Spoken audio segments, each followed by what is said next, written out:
morning, everybody. Hello, Happy hello. Father's Day. Happy Father's Day. You got to get like the aunties. Happy Father's Day. Did you call your father this morning? For your daddy. Whoo, child. Morning. Listen, we in this thing, okay? It is Sunday brunch, and it is an early version because, again, it is Father's Day, so the girls have things that they've got to do for the men in their lives. And with that being said, Kendra, who are we, and what are we? Hey, y'all. We're Black and Curious. I am Kendra. What up, it's Deja. Or whichever way it is for her.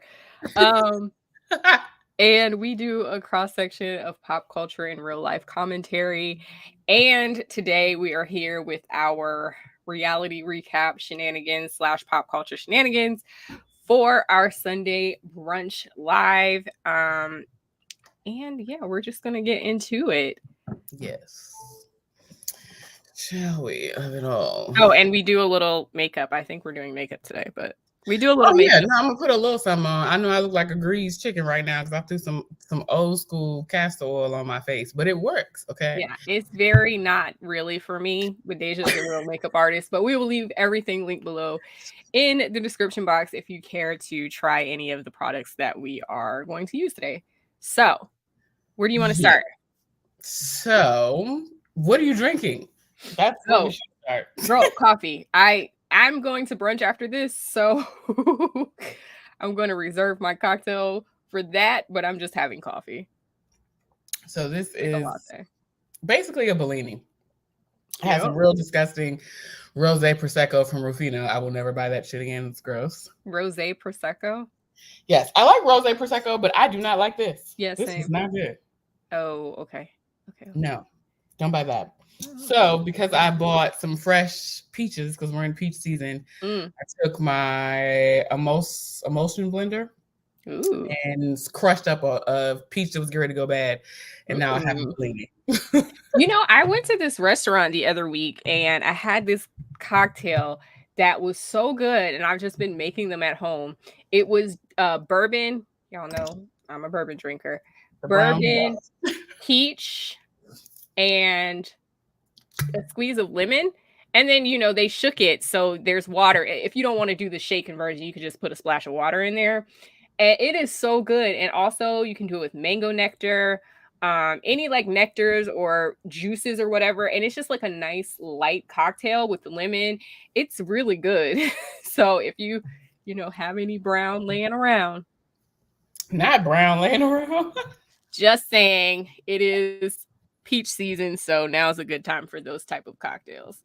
All right, so let's get into the mess. As you know, typically when we do these little bi-weekly chit chats, we do pop culture first. So with that being said, we finally have our assistant back. Thank God she's with us to give us some of the youth them topics. What the hell am I saying? Topics. Yes. Keeping us up to date with the youth them. We're gonna bring up Miss Liv. Hey, Shug, what you got for us this week? Hey guys. Hey.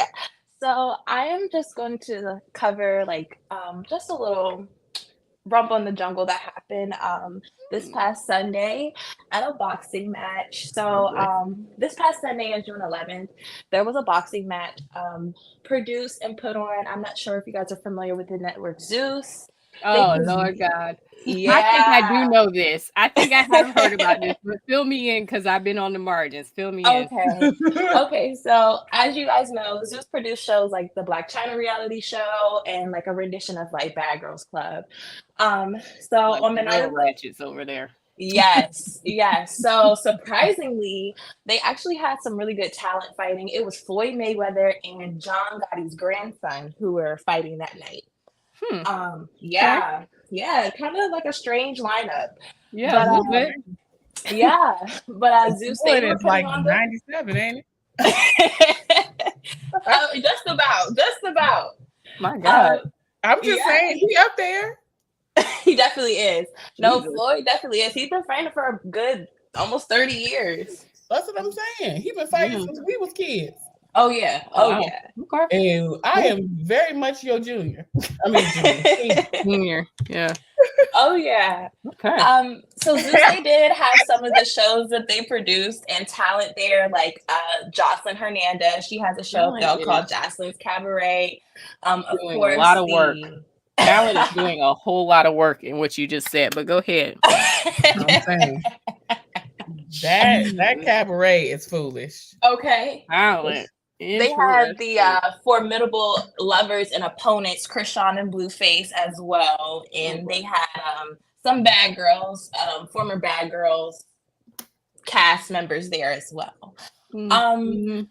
But the actual fight, I'm like, girl, go ahead. Right, between Floyd and John Gotti's grandson lasted about 3 to 4 rounds. Of course, that's kind of Floyd's fighting style. Yeah. But allegedly, before the fight even took place, John Gotti's fans and team, they were allegedly shouting a lot of racial slurs at Floyd, which is like the least surprising thing ever. But go ahead. Right. And reportedly, actually, the energy in just the arena was very heavy and just volatile, just the energy of the whole fight. So like I said, the fight lasted about 3 rounds, and which actually ended the fight was that John Gotti's grandson reported a move that Floyd Mayweather did, which was hit him on top of the head, which then caused him to start fighting MMA style against Floyd. Wait, what? Now this went from boxing to MMA. Is that what I'm understanding? Yeah, this has gone from boxing to cage fighting. This has escalated very quickly. Oh dear. Yeah. So the ref stepped in. Oh yeah, he was kicking, fighting like a street fight. Absolutely, grabbing and all types of illegal things in boxing. So of course the ref stepped in, and that didn't help at all. That kind of escalated it. Of course, Floyd Mayweather being himself, he continued to fight. And what actually happened was the Gotti team actually jumped into the ring. So, yeah. So they had to remove Floyd Mayweather. His grandson was there. His grandson is just a couple months old, baby. His children were there. The baby was fighting? So allegedly, they all had to be secured into a room where Floyd's security team had to basically be a barrier for the door, because John Gotti's team and fans were basically on the attack, on the prowl to get Floyd. Why? Yeah. So while all of that was happening, backstage is where the notorious Joseline Hernandez began her attack on multiple people. Okay, this is the part that I saw, but go ahead. Yeah, I still don't know the whole backstory. So is she just hype off of everything else that's going on? Like the energy is high, so now she gonna get the scrapping too? Well, they are allegedly saying Joseline had a little bit of that booger sugar. Before, I mean, by the looks of that mugshot, she looked like she was high as hell. Okay. Yeah, they said she was there starting trouble. She allegedly, before the fight popped off, jumped in a reporter Jason Lee's face and told him she would, allegedly F him up. Reporter again, doing a lot of work. Yeah. So there, Joseline, she had a show, of course, Joseline's Cabaret, and she had a former contestant that was there, Big Lex. They actually had a beef after the show filmed, and it allegedly went online, and it turned into like diss tracks and a whole bunch of shenanigans. And when Joseline saw Big Lex there, she did exactly what she said she was going to do, and she beat Big Lex. She was seen recorded on multiple angles, beating Big Lex wigless, shoeless, and as well topless. Yes, the young lady you can see in the video, her bare breast exposed. Oh my God. She had no shoes on, no wig on. Who is this? Her name is Big Lex, the young lady who was getting beaten. So she was booty ball naked getting beat up? Basically, all she had on was a pair of tights. God damn. Yeah. And she and Joseline fought about 3 times. 3 times. And 2 of those times she was jumped by multiple people. There was a man involved. I don't know if you guys are familiar. There was a cast member. Her name is Melissa. She used to date the cast member of Mimi Foss from Love and Hip Hop. She was there beating up on Big Lex with Joseline. Hold on, wait. I thought you telling me something. This is getting good. Right. The faces, Kendrick over here sipping his coffee, and I'm like, keep going because this is good. Yeah, so you can see Big Lex being kicked from multiple directions. Joseline is actually punching her. At one point, Joseline actually gets her in a headlock and begins to choke her to the point where she begins to fall asleep. Oh, girl. Not fall asleep. She was passing out. That ain't sleep. Yes. And while all of this is happening, Joseline's alleged fiance is allowing her to beat up on this girl right in front of him. And as he weakly attempts to break up the fight, he verbally starts to abuse Big Lex and yell obscenities in her face. This is also being recorded. Oh my Lord. Big Lex then had to be grabbed off the ground by multiple men because she was being attacked and beat up so badly. After that, Joseline then went on a rampage where she then slapped a security guard in the face about 3 to 4 times, calling him names. After that, she had then attacked another woman by punching her in the head. She just went around kind of just hitting people. Yeah, she was high as a kite. She was on a Rick James number for sure. Yeah, girl. Wait a minute now. Rick James even before us. What you know about that? She was feeling her fire and desire. All right. Okay, girl. All right. By the end of the night, Big Lex did press charges against Joseline. Because she beat her 16 times. Absolutely. The 911 call was released on Monday. In addition, Joseline was arrested on 4 counts of charges in Miami and Broward County. The charges that she's facing right now are 2 counts of battery, 1 count of resisting arrest, and with violence, and also trespassing after a warning. She got trespassing because basically the arena pressed charges against her for creating a riot in the back of the arena. Joseline was then arrested on Wednesday, June 14th, and then had a party after her arrest. That's not surprising. She went to some function with her mugshot on her shirt. She sure did. So the Puerto Rican princess is out of jail and back to her Puerto Rican shenanigans. Okay. I wouldn't even put that on the Puerto Rican cousins. Don't even do that. She's crazy. And also, like, of course, Miami done found its way in it with some damn. Now the cocaine sound, it's all just so much clearer. Yeah. And this is after Joseline just announced, if there's videos going online of her announcing that for the first time in 10 years, she did one performance where she was not high or drunk. So Joseline appears to be very, very into the sugar. And deep into the sugar. Nothing else. I mean, so yeah. All videos can be found online. She had gotten clean after dealing with Stevie J, who was like a known cokehead. No, and actually her now fiance is a well-known producer. His name is Ballistic Beats. Okay. He's a well-known producer in Miami, but he is also known to dibble and dabble in the booger sugar as well. Well, listen, it's Miami. Yeah, you know what they say. What happens in Miami stays in Miami. You know, well, but apparently, well, the girls just be out here on the sugar. So she has gotten her candy moment and become worldwide. Listen, all the girls be on the candy down here. All the girls. Even the girls you don't think would be on the candy, be on the candy. I'm talking about. Okay. And we'll just pull it out like, you want something? No, ma'am. No, thanks. Like, you want a bug. All good on that. That's so fun. No, thank you. No, thank you. Of course, guys. Of course. Well, that was good. Not sure I had anything to add to it, but it was good. Well, on a much lighter note of entertainment, last Sunday as well, I'm personally not watching, but I did see this online.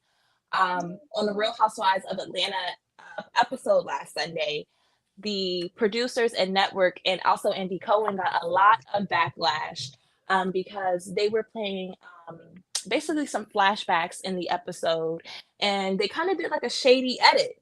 And when they I did heard a about this. flashback, yeah, they removed the infamous Nene leaks from the title card.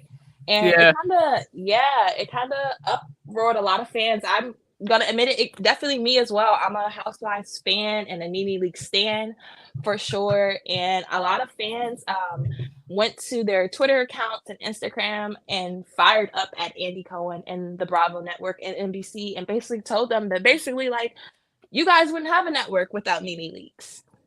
That's partially true. Yeah. A lot of people actually felt the franchise wouldn't be what it is. Correct. Surely a lot not. of people actually felt indifferent to it. They kind of felt like, well, as we know, Nene did sue Bravo, Truly Original, Andy Cohen, as well as NBC for racial allegations that she's experienced in her tenure at Real Housewives of Atlanta. Yeah. Then Nene actually went to her Twitter Monday morning, early Monday morning, and tweeted, "Thank you, Tweety Pies," basically alluding to the fact that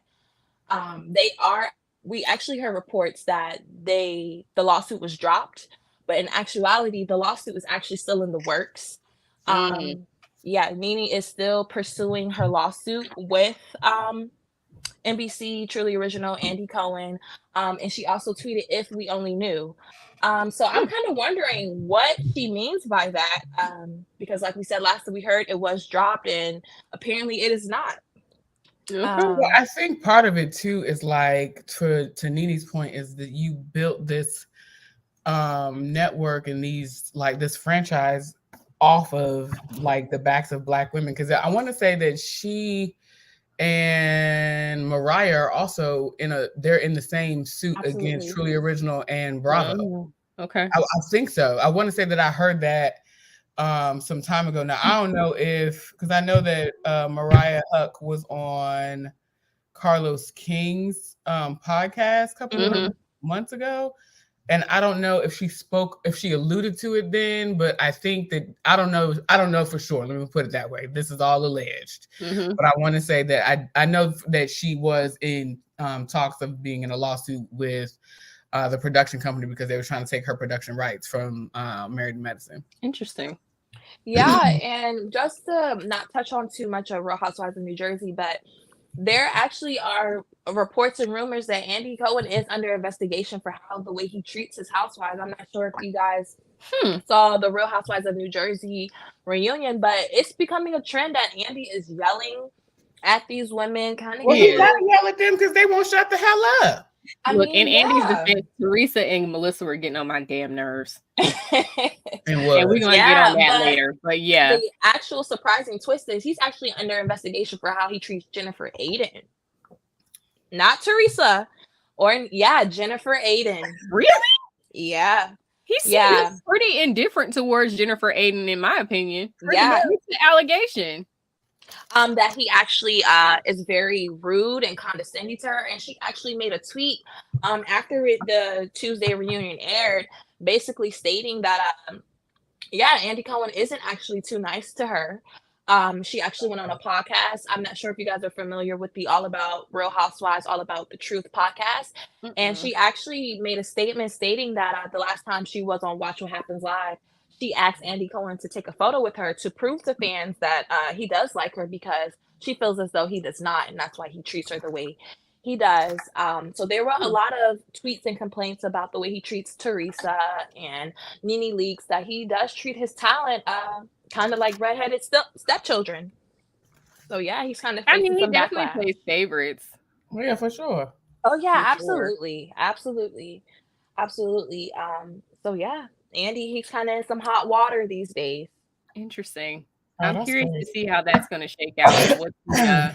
What's the real complaint? Is it like an HR complaint, or is it like something that can be legal? I mean, so they're saying he's actually under investigation by HR at NBC and Bravo. So these are just rumors. Nothing has been confirmed by NBC, Andy, or Jennifer Aydin, or like I said, the network or producers. These are just baseless rumors. Interesting. Okay, well, That we're is gonna crazy see. to me. That's How you got crazy. HR with reality TV? I still don't understand. Well, yeah, they've been saying for the last couple of years they wanted a new host other than Andy. I know they said Well, they that when it need a comes new down host. to Potomac, he doesn't, or Atlanta, he really doesn't understand like the Black issue or the Black agenda with those two shows. They say he kind of, or even with his treatment of, he got a lot of backlash with Garcelle, how he treated Garcelle's situation on Real House of Beverly Hills against Diana Jenkins and Lisa Rinna. Yeah. So there have been multiple complaints over the last year of Andy Cohen's treatment to the housewives. So I can see it. I mean, I can see it. I would like for one to propose Dustin Ross to host all reunions for now until the end of time. Yeah. Period. We'll get there. But Love and Marriage Huntsville for sure. I hope Carlos has heard the people in the comments. We want Dustin. Oh yeah. To host the reunion. Yeah. Yeah. Period. Wow. Dustin, I even take Richie Sky. Yeah. Okay. Yeah. Okay. Yeah. Okay. Richie, one, I just like Richie. He's such a sweetheart and he's so cute. But Dustin is too, to be real. But either way, I'll take either one of them. Yeah. Yeah. I want Dustin for the ratchetry because he's gonna get right down to the meat. Oh, and absolutely. the thing. Yeah. And I want Richie for the subtle shade. Mm-hmm. Yeah. Just love it. I like it. All right, what we got next? All right, and then our next topic is some kind of controversial things. I'm not sure if you guys are familiar with the reality star and raptress Sukihana. Yeah, she was actually on Love and Hip Hop a couple years back. Hold on, let's do it. Pause for the reaction. Yeah. I don't know if we're censored up here. I won't reveal her actual rap name, but no, it's Suki with the good coochie. Okay. Yes, ma'am. Yes, that's what the girls are into these days. Her slogan is the good cat. That is her slogan and her mantra. Go for it. Yeah. So as you can tell behind her rap name, Suki, her brand is very women empowered and sexually liberated. She's been viral for during the pandemic. Some very explicit photos and videos that it tracks. That were really, really more than triple X rated, for lack of better words. Just to give you guys a kind of visual description, she photographed herself with some man's feet in her mouth and nose. That is how she gets down. Yeah. Yeah, that is how one of our lovely Black women about to use them. Okay. Yeah. Like yeah. Hold on, Liv. What I don't understand about the youth them is like, girl, do you live your life? Be out here being all types of freaks, busting it wide open. Well, why we got to see it on the internet? That shit lives forever. So when you get to be like older than I am, are you still going to be just as pleased as punch that you was, out here on the internet busting it wide open with somebody's feet in your orifices? Well, that's kind of what Suki is dealing with right now. And it has mixed emotions on the internet all this week. So there were two instances where the first instance, Suki was in a podcast where a known Atlanta rapper, I'm not too familiar with him. She was on Candy's podcast. We all know Candy has a Candy Coded Nights podcast. So she was up there. Yes, Candy from Real Housewives of Atlanta. She's had that for a couple years, honestly. Candy Coded Nights. It started as like a webcam show back in like 2010. I remember that. I didn't know she turned into a podcast. Yeah. It can be found on her website or on YouTube. So she had Suki as a guest, and one of her friends, Candy, had one of her friends who's an up-and-coming rapper in Atlanta on the podcast as well. And he basically asked, could he sniff Suki's flower? Basically, he was kind of questioning her on how it smelled and would she do it for him on camera. Child, was it the DJ? I believe so. Yeah, it was Candy's DJ. Yeah.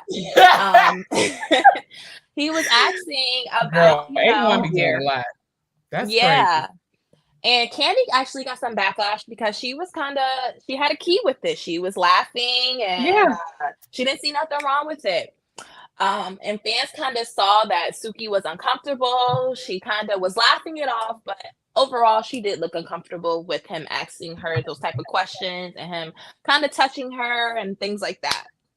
And the thing about that type of stuff is like these rappers, it's a persona. And it seems like even with her, it's maybe even how she's making her living, maybe a little bit OnlyFans or something like that.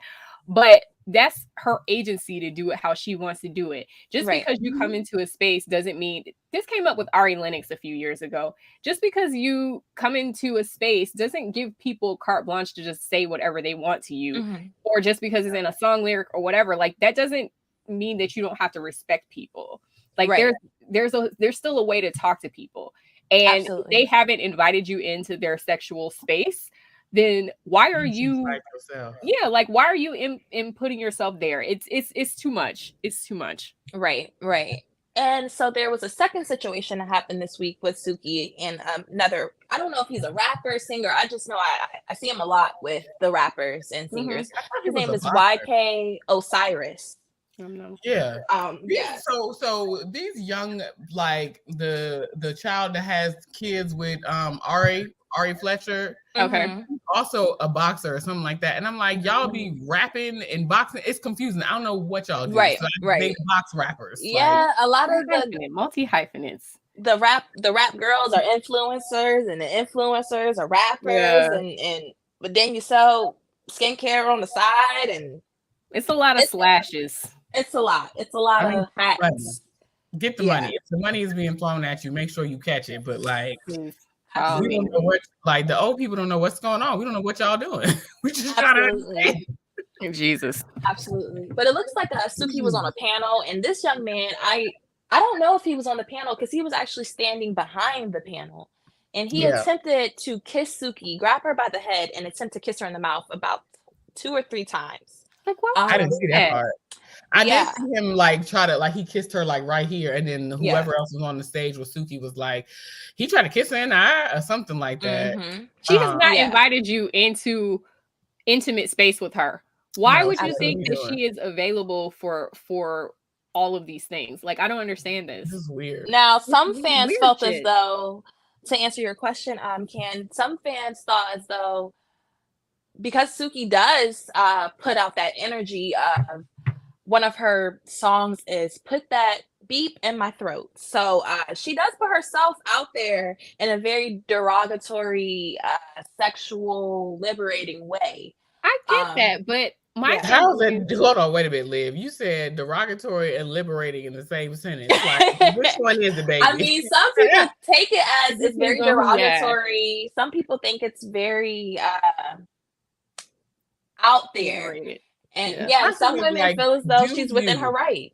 Yeah, exactly. Like, do you? But that does not mean that because she puts herself out here in this way that she's inviting other people, men, folks, and their body parts into her orifices. She's like walking around doing a panel. Like she's there talking. She's been invited there to do a panel and talk to people about whatever they've invited her to talk about. So like, why in God's name do you think that this is the time to come up on and kiss this lady? Like this is not that. This is not that. This is not that.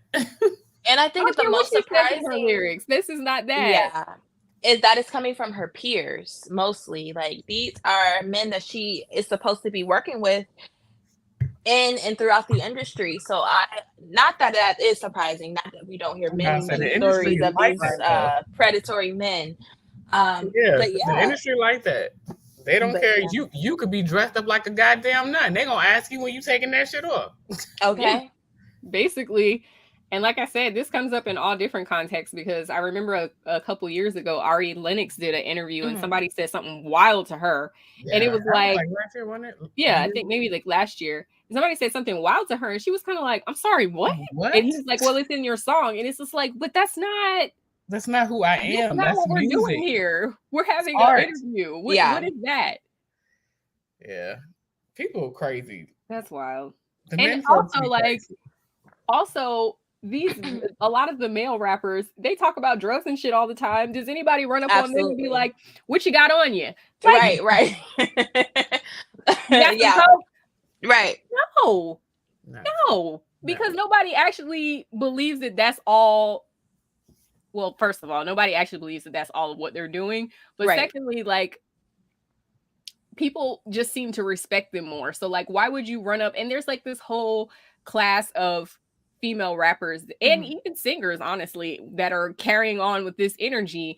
And like, it's a persona. It's a persona. Just like their drug dealer, whatever, is a persona too. So it's like, y'all can understand it when it comes to y'all, but you can't understand it when it comes to women. Make it make sense. Yeah. Because it doesn't apply to us. You know that. Oh, yeah. So, anyways. What's the next story you got, Boo?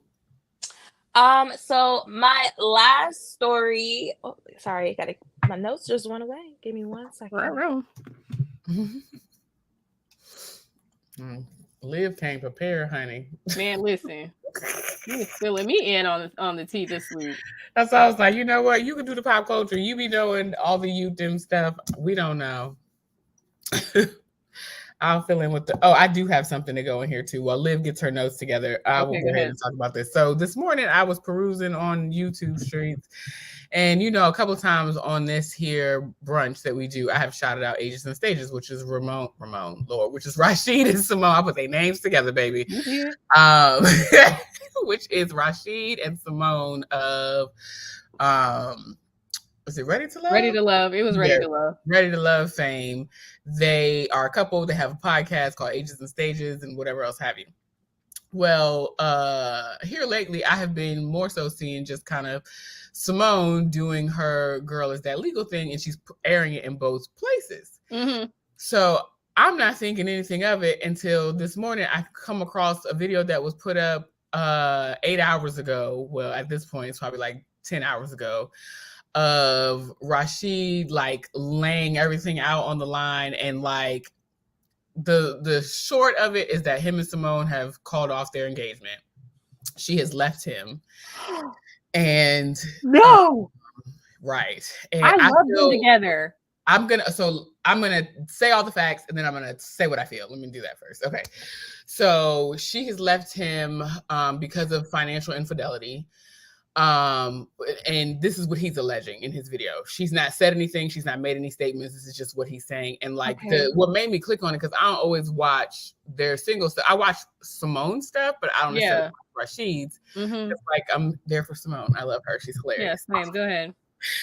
So he basically just kind of like was telling his life story, which and like I can't believe I sat through this whole video, because I was trying to get like, what is the issue? What is the meaning? Right. Laying bare. Like, why are we here for an hour and 30 minutes? Like, it didn't get down to it until the end, where he was just basically telling like his whole life story and all this shit. And what I have deduced from what he said is that there's financial infidelity. Basically, he lied to her about his financial affairs and status. Even though, which I thought was interesting, because there is a podcast episode where they shared each other's like background, like legal background, like arrest records and like credit history, all that stuff. Like they did all this shit, and I was like, yo, that's different. Like I, as a woman of a certain age, I don't know that I would be, at the time of me seeing this, be entirely comfortable laying my like financial history bare, because I ain't got no in my backgrounds. You ain't got to worry about that. But like the financial history thing, I was like, yo, that's different. But the more I thought about it, I'm like, you know what? Like, who better to be completely open and honest with than your partner? And so they did that long before they even got engaged, which I thought was dope. So to now be here and him saying that she left him and they've called off their wedding, and he's like, this has been a pattern for me. Like, she accepted me with all this stuff that she knew about me, because this is not the first time that he's had financial infidelity. That's why his marriage ended. And so I just was like, so was he like hiding money? I'm sure he didn't get into it.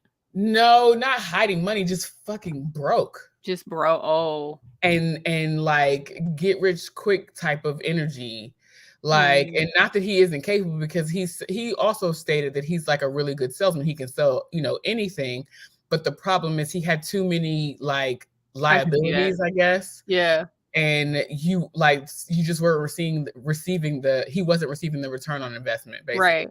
So, and I know he was like I don't know if he owned a car dealership, but he probably had a car. So it's like that is like fast money in a way. And so it's easy to get distracted and put a little money over here, a little money over there, and you're thinking it's going to come back. And then we know, especially in this economy and with the pandemic and everything, stuff is just like abysmal. But yeah, you can't do that to somebody who also has things to lose. Like, she's not going to tie her future to you when you're being, dishonest about your finances. That's not going to happen. Yeah. And like the thing that really blew me is like, you told her the truth. You told her everything that you had already done and experienced and why your previous relationship ended. And then you still did it again. Yeah. And I feel bad for him, because I understand like this is also a compulsory nature. Like, he might, outside of just having like financial counselors and people to help him get his ducks in order, because that's what he's trying to do now. Like, because he told this whole story about his history and all this other stuff and whatever have you. And so the clinician in me is just kind of like, there's a lot of emotional trauma that he never dealt with. Yeah. Which is how he continued to still perpetuate this thing. Yeah. Wow. So that's unfortunate. I'm glad she had the courage and the strength to see herself out, because don't nobody got time for that. Yeah. No, nobody. So I'll be honest with you, with him like laying his whole self bare, like talking about how he flossing, wearing fake jewelry and fake Rolexes and fake diamonds and like all this stuff, because he was trying to, like keep up with the Joneses. Like, he could have kept all of that. You know what I'm saying? Like, but I understood where he was coming from. Like, I'm just going to come clean and just like, I talk all this shit online, I'm going to bear all my shit online too. Right. So I understood where he was coming from, but it's just like that the storytelling of it all is even more embarrassing for yourself and Symone. It ain't just you at this point. Yeah. Like, you could have kept all that other extra stuff and just been, like, I have financial infidelity issues. I've had it in my previous relationship and now in this one. And that is the issue. Talk about solely that. You ain't got to talk about all this other stuff that you flossing and carrying on. Yeah. Like, wow. Understandably, I think he might have also been a little bit inebriated, because like, what the glaze look is, and also emotional, like crying and carrying on. So I just feel bad for them. I really love them together. Mm-hmm. I hope that the work that he's doing, because he said he's in the process of selling his house, which the house is not even in his name, it's in his mother's name. So I don't know that she knew that until recently, like when he told her all this stuff. So I just feel bad for Symone, because my thing is like, Symone, we the same age. She might actually be a year older than me, but we're like same age group. So like, to go all this long, you've never been married, you don't have any children, and this was all intentional. Like, you're wanting to do it this way for a reason, and then you find your person, and then like the bottom drops out. Like, yeah, that's devastating. Yeah. That's devastating. All right. Did you find your topic, Liv? Your notes, Livy? Yeah, I did, guys. Okay. I did. Thank you, guys. Mm-hmm. All right. So, in speaking of relationships, and forgive me because I always chop this young man's last name up, but Megan Goode and Jonathan Majors. You got it. I got it. All right, Majors. There were rumors and rumblings of them potentially dating, and it has been confirmed by Megan Goode and Jonathan themselves. So Megan is receiving a lot of backlash in the media, of course, and I don't know, because he, the backlash he was facing following his arrest and the allegations back in March of him beating on women. Yeah, I know why she's getting backlash. I'm trying to say, why in the world is she there? Right. And actually, I don't know if you guys... Hello? She is freshly off of a divorce. Okay. 1. 2, you're like, this is new penis. Like, and she's also a Leo. I think we might have the same birthday. So she's just out here, That's a Yes. sneaky link. That's a Yeah. sneaky link. I'm sorry. In the middle of you doing being on trial for domestic violence and all of this stuff, if you want to pass by the house sometimes, then pass by the house sometimes. But don't be taking that out in public. Ruining your good name. That's how I feel. I don't understand. Because like a lot of people have been saying that it's a PR stunt. Well, hold on, Livy, keep going. What else you got? Well, it seems like he is actually good and with the family. Because I didn't even know this was Megan Good's cousin, or maybe I forgot. But if you guys remember Robert Richards from 101, you guys remember Arnell, was that his character's name? Pumpkin. That thing's name is Robert Rashid, baby. Oh, Lord, I done called him Richard. Yeah, Robert Rashid. It looks like Richard. It's fine. It's all right. Forgive me, he's Creole, honey. You gotta add a little extra sprinkle on it. Well, he has defended his potential cousin-in-law. They're not related? Megan Goode is his cousin. Yeah, but they're not related. Yeah. So he's saying that basically their relationship is all good. That he and their family, her family, and Jonathan's family approve. And I have a quote directly from Jonathan actually, on his relationship with Megan Goode. Yeah. It's giving, he's just trying to have something to say in the spotlight too, because he ain't really been in much of anything. He was in Harlem for a couple episodes that first season, but we ain't really seen him in nothing else. So are you trying to attach your name, Boog? Like, don't do that. You too good looking. You got to find you some work. Go down there in Atlanta and work. I'm loving Can's face. Because it's all foolish. That's why. It's just my thing is like, go down there and work with Tyler Perry. Okay, he'll put you on for a job. He took the Sandra's husband from the Huxtables. Oh Lord. Yeah, he plucked them out of Trader Joe. Yeah. So the quote directly from Jonathan, he states, "I think she is one of the most iconic people on the planet. I mean we all love Megan Goode. Yeah. I think the entire world does. And we certainly use her as a standard for what beauty is inside and out. And she's a godly woman. So we have nothing to worry about in our relationship." Yeah, but like, what relationship? Jonathan Majors is like your age, and she is older than I am. Right. Also, Jonathan Majors is the one that's benefiting from the good reputation. She's the one that her reputation is like, girl, what? Yeah, and that's what fans are saying. They're saying this is Megan Good's third rebrand. They're saying that the image she came out with was, hot girl next door, around the big girl, and then she got married to this pastor. Absolutely, and she was married to this pastor, and she can be godly and still in her womanly just as much as she wants, and now she is allegedly gone back to the streets. I wish she had kept that part quiet. God, I do. Hello. But what's funny? Hold on. She reminds me of another famous Leo, Halle Berry. Think about it. Halle Berry, Jennifer Lopez, and Megan Goode. All three are Leos. They all seem to have like failed public love relationships and make like poor choices according to the court of public opinion. Here's the thing. I don't have a problem with people loving love and continuing to get remarried until they get it right. I don't have a problem with that. Like, just keep that shit to yourself. No, and it's not even that. What I have a problem with is her being tied to a person who is in the throes of abuse allegations. Yeah. Like, if it had been anybody else and she was just out here having a good time and bopping around, I don't ever have a problem with seeing a woman bop around and have a good time. My issue is like, he's going to try to launder his reputation through your good name and throw your shit to the trash. And it's like, why would you allow that? That's crazy. You've been in this industry for probably 30 years. Like, why in the world would you allow that to be the thing to sully your good name? And I think you hit it right on the nail. What fans are upset about, because it is kind of confusing. Yeah. Like, and to have these allegations to beat women, that is a very strong allegation.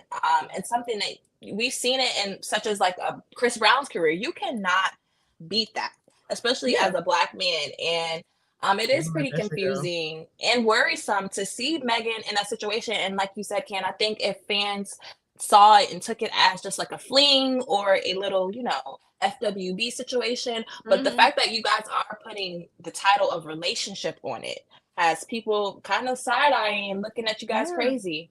The other thing that stands out for me too is that all this long he has been linked to our friends on the other side of the street. Mm-hmm. And if you know what I'm saying, you know what I'm saying. White women. And then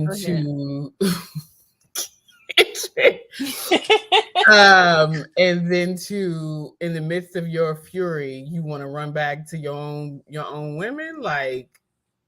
Mm-hmm. Yeah. It just feels like my girl is being used. Yeah. Well, she's allowing it, so. and not disagreeing, but anywho, silly. All right. Is that what we got? That is all for today, guys. Thank you guys for having me. Thank you, girl. Thank you, guys. All right, I'm gonna pull you down, but stick in the little chat room. All right. Ciao. Let's get into it. Shiny Happy People. Did you watch this mess? No, what is that? Oh my God. About the Duggars.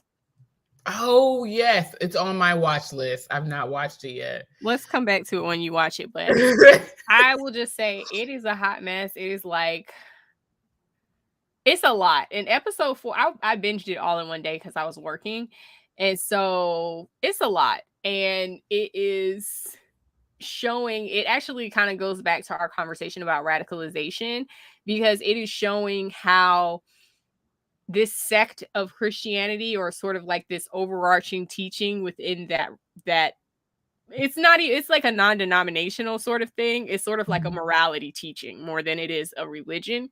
But that morality teaching, they have like done it to a point and been strategic about it, in that they're trying to get these people elected and in the legislature. And there are some people in the legislature with this teaching. And so it's like super scary. And a lot of the stuff that they were talking about, shouts out to Jaden XD. They're doing it on Patreon. And I subscribe to their Patreon. So they're doing like recaps or whatever. But it goes to the radicalization a lot, because clearly, there's a lot happening there. And the teachings, they align. It's what we were saying before about how right-wing teachings are starting to align with these manosphere type of topics. And it's very clear and blatant there. So anyways, it's honestly, to me, it felt like a cross between like the fundamentalist Mormon people with multiple wives, but they don't have multiple wives. It's like the fundamentalist Mormon people and Scientology had a baby. Oh shit. Yeah. So we're gonna talk offline. Yeah.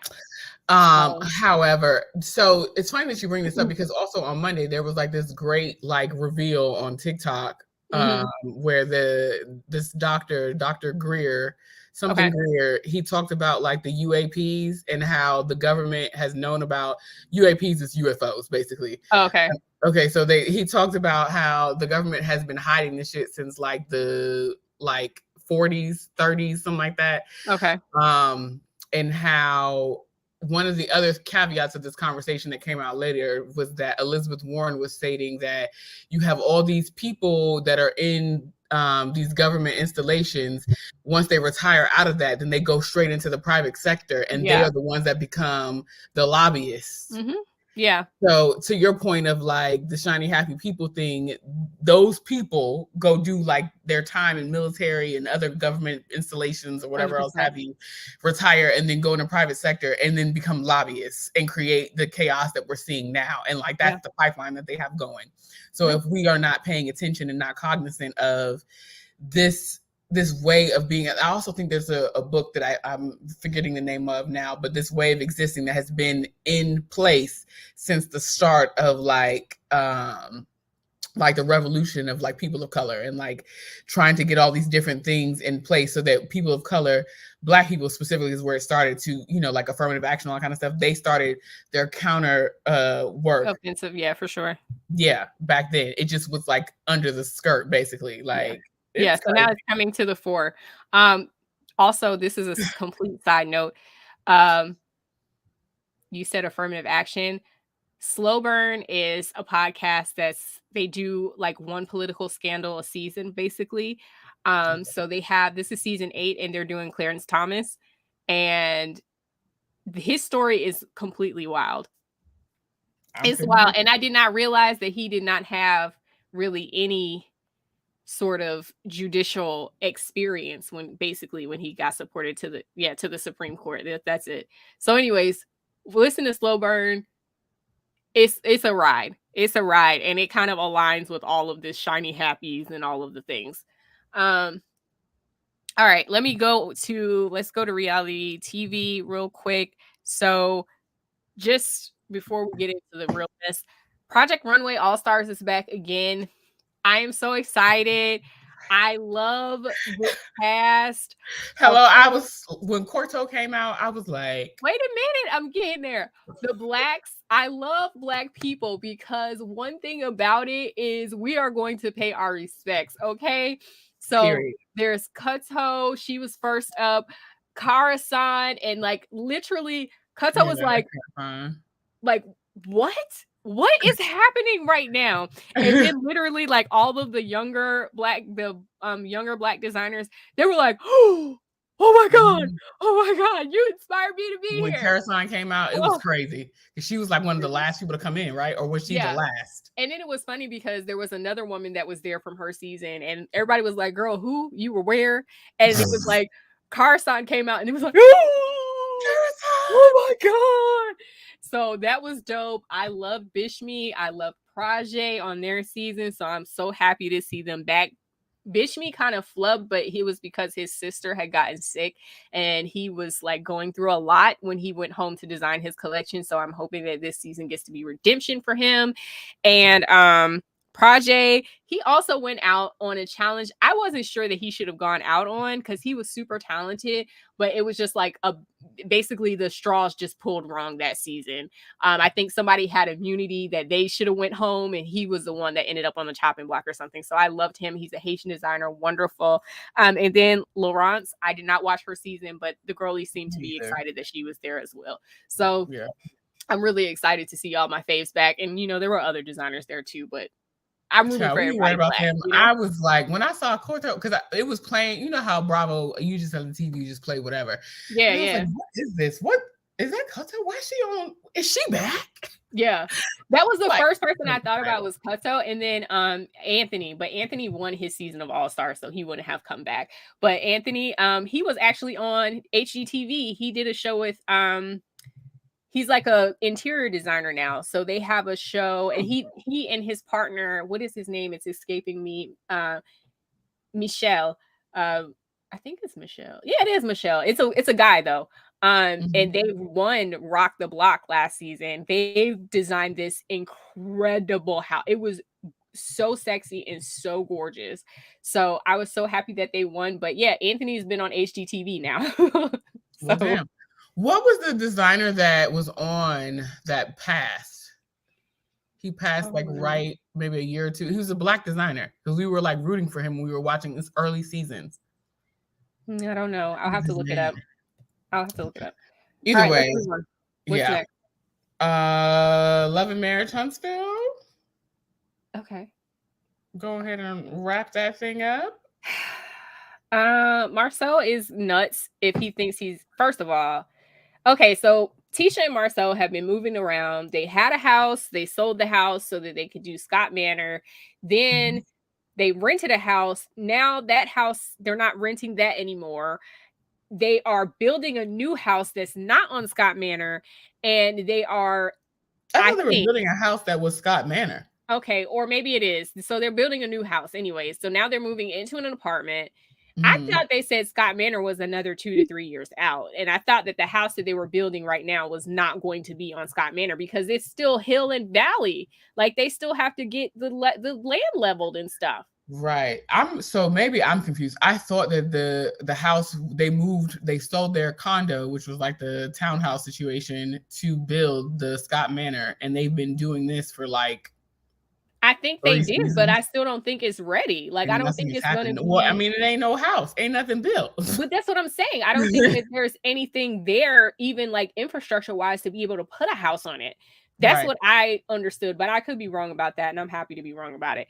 But it was just like, so anyways, Marceau is like, okay, well, I'd like to go live in the house that's under construction with MJ, and you can stay here with the girls in the apartment. And she was like, are you out of your mind? And as she should have said, because what the hell are you talking about? But then the thing that pissed me off he was like, oh, well, then let's compromise. We'll compromise and we'll just pay somebody to be at the house. Why is that the compromise? That should have been the plan from the beginning. Period. Like, why do you want to go and live separate of your family? That makes no sense. Foolish. It lends to the rumors that have already been out there. You know what I'm saying? Because they people have been saying that like he's got like an apartment or something like that in Atlanta. Mm-hmm. Foolish. So like, bro, nix all of this. You've been doing real good, Marceau. Okay, even though you know you still got your problematic ways, you've been doing real good. Nix this foolishness, because you are creating storyline where it don't need to be on storyline. Why you want to live apart from your wife? I'm sure that like once this season wraps, it's gonna be all this fabricated foolishness regarding the Marceau and Tisha Scott home. Yeah, for sure. Stormy's family is a lot. Girl, that mama. Holy God. That mama, I was just like, but you know what's funny? Like, and it may sound terrible, but like the way her mother was acting, that's my mother. I was like, my God, that's my mom. My mom is very much F you to the BS and don't care who get hurt in the crosshairs. Okay, cool. I was on Twitter and somebody tweeted out the ESPO, ESSPO instead of Expo, because that's what Tisha kept saying. So terrible. Y'all are so terrible. I wrote her @ down. So shout out to @ Ms. E. McNeil. Girl, that thing sent me in. I was like, oh my God, that is so funny, because that is exactly how she keeps saying it. I know, but like I hate that. As someone who has been, I don't have a speech impediment, but I've definitely been talked about because of my speech in terms of like how I speak. Someone was like, "Oh, you're so urban." Oh, and it's just like, come on. I'm sorry, because Tisha is always mispronouncing things. It's just like the Teresa joke on Real Housewives of New Jersey. It's just right there. And so anyways, I didn't understand why they were giving Mel such a hard time about not wanting to do the Expo, because girl, she clearly like she doesn't want to work with Martell. They are still having custody battles. They're still having all of this stuff going on. Why in God's name would she want to do it? To work directly with her ex-husband that she's openly feuding with. For me, I would just like want her to be like, you know what? I appreciate you all trying to include me. I'm going to let you all know the ways in which that I will participate. Yes. But like all this coming to all these meetings and having to be in rooms with my ex-husband, and I don't want to do any of that. I just need to protect my peace. It would be so much easier if she would just say that. But it's like we said it before. She needs to get off this show because she's really unhappy. Yes. I'm like, you out here living your best life because she got a new boo that she's posting but not posting. It's like, girl, just don't post nothing at all. Like, why give people shout out to Ray Ray. Not a goddamn soft launch. Ray Ray loves to talk about a soft launch. My thing is like, why give people something to question or talk about? That's your business. It don't need to be online at this point. Your man is your business. Your business in terms of like what you do to make a living is this reality TV and speaking and all this other shit. Let that be what's on your social media. Your private stuff don't need to be there. Yeah. And then the last thing I'll say is she has a new bestie every season, and it's getting on my nerves because she's clearly not loyal to anybody, and that's the problem. So now she got Miss Nell up here on the pole because she can't get along with Stormy or Destiny, and Destiny's gone now, so she can't get along with Stormy. Let's call it spade a spade.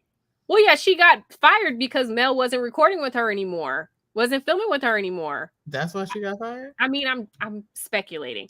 But I'm like, I thought she got fired because not Tyrone, Jesus. Carlos? Yes. Woo! Where did Tyrone come from? I I don't don't know. know. Anyway, she got fired because Carlos was tired of his staff complaining about her bad attitude and difficultness with the staff.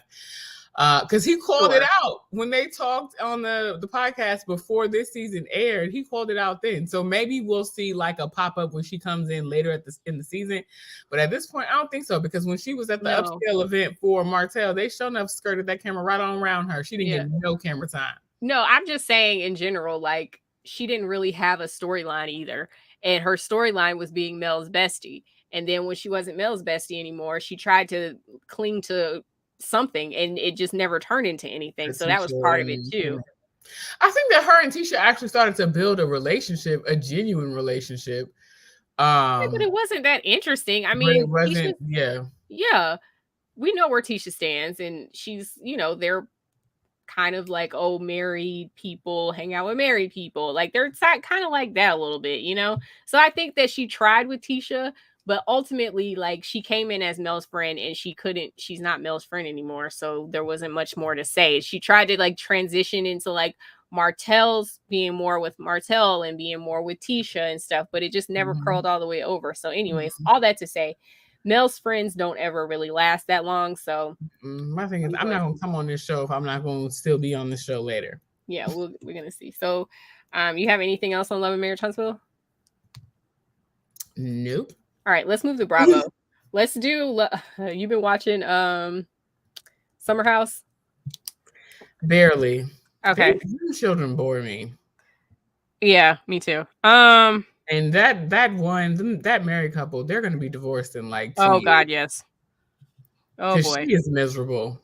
Are they ever? Somebody on Twitter said, I did not write this person's name down, but somebody on Twitter said she needed somewhere to live. You ain't lying. That's it's giving very homosexual vibes. I can create the life that I want, and live under this regime for a little while. Yeah, very much that. I did just want to give a quick shout out because Nick, I was not feeling Nick at first. He was getting on my nerves. But then after he kind of revealed that he has a girlfriend and he's been in a relationship for about a year, it seemed like everything else sort of just like fell away and he was like, okay, I'm free now. So the last couple of episodes have been he has been cracking me up when he was talking to Silas at the boys' night and was like, so you just want her to bring you a sandwich? Like, is that what this is about? And then he was like, where is your ring? But even though he dragged him and held him accountable at the table, when they got back to the house, he was like, you need to go put your ring on. Like, and I was like, that's the type of friend I am. I'm going to drag you because you ain't doing right, but I'm still going to look out for you in the back end. I barely watched that episode because it was boring to me. When they brought that new man on who everybody thinks is homosexual, but he is not. Yes. With the 3-month-old baby. Yeah.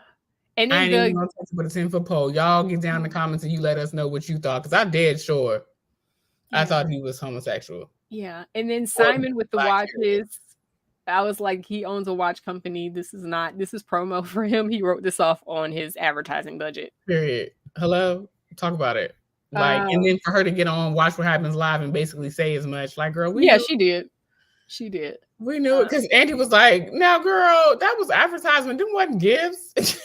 They weren't. They were part of his advertising budget. And like, listen, good on them. Everybody else comes up here and advertises their stuff. So good on them. Period. The one white man came on and advertised something on y'all show. Y'all all should be mad.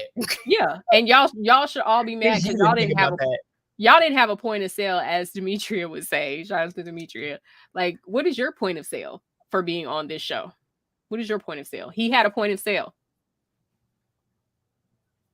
Literally there for what, 1-2 nights? No, that was the first night, wasn't it? That was the first night that he came in hot. He was like, if y'all gonna put me out, y'all gonna vote me out of the house, that's fine. Y'all gonna give me this watch promotion first. And I am not mad, Simon. You did that shit, okay? You did that, Simon. All right, you want to do Atlanta or Jersey? Jersey, because we can wrap that up real quick. Okay. I hope that they fire Melissa ass. She gotta go. I honestly I saw a cast that struck out both Melissa and Teresa, and I'm fine with that too. Oh, well, what's that guess? I mean, there was just like a mock-up that they were floating around on Twitter, and I like that. I know, but who is?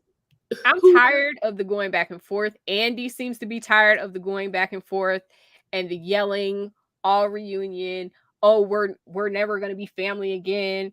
All this mess. Like, I'm tired of it. I'm over it. I don't want to be in the middle of it. The only thing that pissed me off was how Joe was trying to get Dolores in the mess. And you know, Dolo is my girl. Like, no. She was like, no, we're not talking about my son. Don't bring my son up in this mess. I thank Louis for hiring him first. And he done found another job and leave my son's name out of this shit. Yeah, for real. Like, you just trying to create more mess, and it don't need to be. Like, that ain't even your business. Yeah, basically. And she was just kind of like, Joe, we ain't never had no issues, so don't. But we gonna have one. Listen, that was the undercurrent of it. Like, don't. We ain't had no issues so far, and she stopped there. But I heard. We heard the black heard. Don't start. We ain't had no issue yet. I heard the yet on the end. You know, because that also gives me Dolo, like as you call her, also knows other things about them and how they got to where they at. So it's like, don't start no shit, won't be no shit. Because right now, Teresa don't have nobody who is adamantly backing up the stuff that she's saying on the show. Yeah. So if you create an enemy out of Dolo, she might do that. Yeah. And that was the other thing, like Dolores, and like big respect to Dolores, because she was like, I'm not in the middle of this. I'm not taking a side with y'all. This was even before they started talking about Little Frankie. She was like, I'm not taking a side with this. I don't want to be in this mess. This is a mess. And Teresa kind of said something slick to her, but it was just like, she was like, I don't care. I'm not getting in this with y'all. I'm not being involved. Like, and I'm like, that is the smartest thing she did. But baby, when they started talking about Frankie, she was like, look, we're not doing this. And Joe kept trying to bring it up. And he's like nudging Frank to say something. And Frank is like, I'm not doing it. Everybody's like, I'm not doing it. And here comes Joe trying to be extra. It's just like, enough. That pissed me off. But also really what tilted the cake was, even though everybody has all this animosity towards Louis and like what he's doing and so on and so forth, whatever have you, he might be the worst person in the world, but he said something right. Like we say all the time, broke clock is right twice a day. And what he said to Melissa was that we should just stay out of it. Yeah, we shouldn't even be a part of this melee between siblings. We said that before in a previous episode where we were like, Joe and Teresa need to sit down and figure it out, and Louis and Melissa need to go stay home. They need to get out of the middle of the mess. Let them figure it out. They are siblings. That's pretty it. Because my thing is like with Melissa, like all this beef stems from you. Like, yeah, it might be issues between you and Teresa, but you constantly running back to your husband and complaining about X, Y, and Z and all this other stuff. Like, you are creating him, you're giving him the fucking gasoline at this point. I agree with that. Only thing I honestly was so sick of both her and Teresa this season, because Teresa doesn't take accountability. It's always somebody else's fault. And even Andy was pointing that out. He was like, okay, so now it's Margaret's fault. Okay, so now it's this person's fault. Okay, so now it's that person's fault. Like, it's too much. Like, all you have to do is take accountability at some point and say, even when Melissa was like, oh, we have a new bitch boy or whatever. And he was like, Teresa was like, oh, your husband made him that way. How did Joe make Louis a bitch boy if they don't even get along? Like, what is this? What is this? Yeah, I just think it's just to that end, it's just like stupid catty, like, oh well, you are, but what am I? Like, you know, it was type very energy. Childish. That's what Teresa be giving, and it's just like, girl, you ain't got to even do all of that. Like, stop talking to her. You don't like her. Why are we having conversations? We don't even talk about nothing. I'm not related to you. You married my brother. We don't have a relationship. We don't have a relationship. Be done with it. Like, all this unnecessary like melee, and now you all are in this country. I don't know that they have, outside of the cousins that was on the show a previous season, I don't know if they have any other from blood family in the States, because they're from Italy. I think they were basically all that they have. And I think, like you said, It's just crazy. And like the thing that was weird to me too was like Joe started with the like, I, you know, like if you were on your deathbed or if you needed this and a third, I would give you X, Y, and Z. But then in the same sentence, it was like, we never had to speak again. I'll never talk to you again. Like, which one is it? The truth of the matter is that you want so badly for your relationship with your sister to be back intact and in place as it once was. And neither one of you are willing to admit what faults were on either side, 100%. and also acknowledge that when the new wife came in, you wanted to, as a husband does, wants to make sure that your wife is happy. So then you start beefing with your sister, and it's like, yo, like y'all have an issue that I don't have. I understand that you don't like her and vice versa, but like stop creating drama. Yeah, that, like, to me, it just seemed like it was always Melissa complaining about something. In all the seasons that they have been on this show, it was always Melissa complaining about the relationship or lack thereof with Teresa. Yeah. And always talking to her husband that created all this animosity between them. Yeah, I agree. But like you said, neither Teresa nor Joe are going to take accountability and stop it.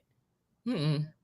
And Melissa's not going to stay out of it. She's not going to stay out of it. That's what they need to do, is that those two need to get a clean slate via therapy, whatever, and just the two of them, you know, be in relationship with each other and figure it out. And then you figure out how to add the rest of the people back in. Right. But yeah, it's unfortunate. I did not enjoy watching them argue. I did not either. It's just dumb. Like, you just sound dumb. And I'm like, Teresa, like, girl, you better than this. I want you back to the Teresa and Dina show like we had in the early years prior to Dina exiting stage left. And it was also interesting, they mentioned that Dina was at the wedding, or she's supposed to be a part of the wedding, but because of whatever is going on in the background, she opted not to do it. Well, it was supposed to be because of Louis was supposed to have a deal, some sort of business dealings with her husband, and it fell apart, and then that's why Dina's dropped out, allegedly. Oh, damn. So anyways, I don't know. Wish them the best, I guess. Hope they get it together, because it's not fun to watch, honestly. No. So all right, I hope the next season one of them is gone. Yeah, and preferably, honestly, I wouldn't mind if both of them were gone. We've been clear about where I stand on all of these housewives show, and they're getting stale and they're getting old, and the same conflict going around and around year after year is old.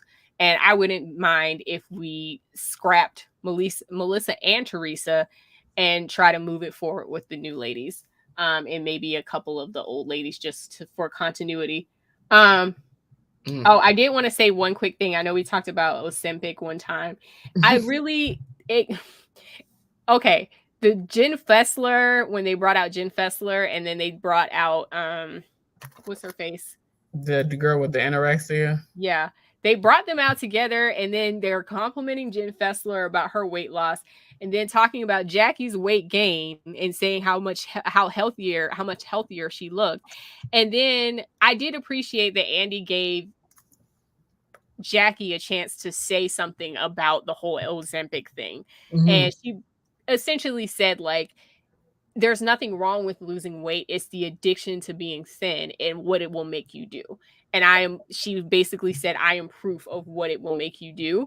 So I hope that whenever they do end up going off of Ozempic, they have, you know, healthy lifestyles and healthy ways to cope with that part of it, because that's the hard part. And I thought that was a classy answer. And I'm glad that they gave her a chance to respond to that, because that really was bugging me. How, you know, that dichotomy is getting on my nerves. So I was glad she spoke to that.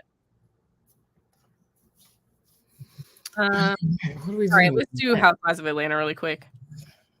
So this season is just boring to me. Agreed. It is not giving what they thought it was going to give.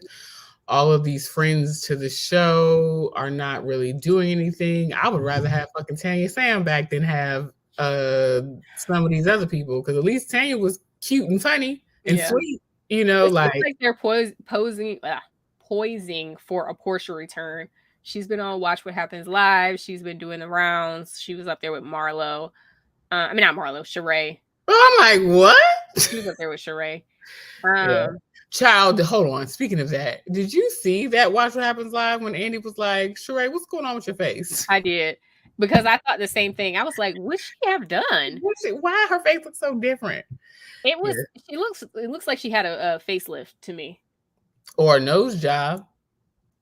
I don't like know. Right up in here, but then I was like, well, it might be just how they did the makeup because the makeup can make you look like you had a nose job. And then it was like Botox down, but her skin just looked really tight and pulled, like she was fresh off of a facelift to me.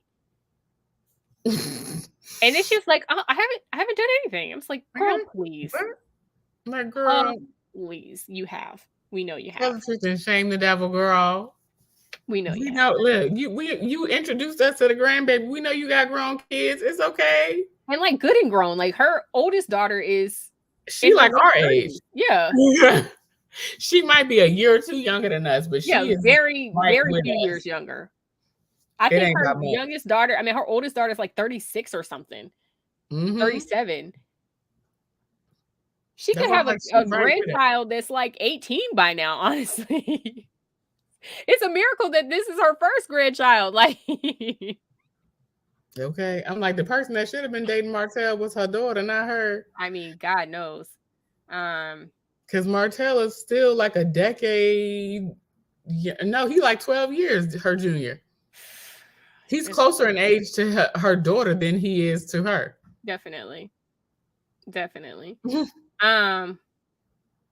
else? Is that it? It ain't too much going on. We just gonna see what happens. So boring. Oh my God.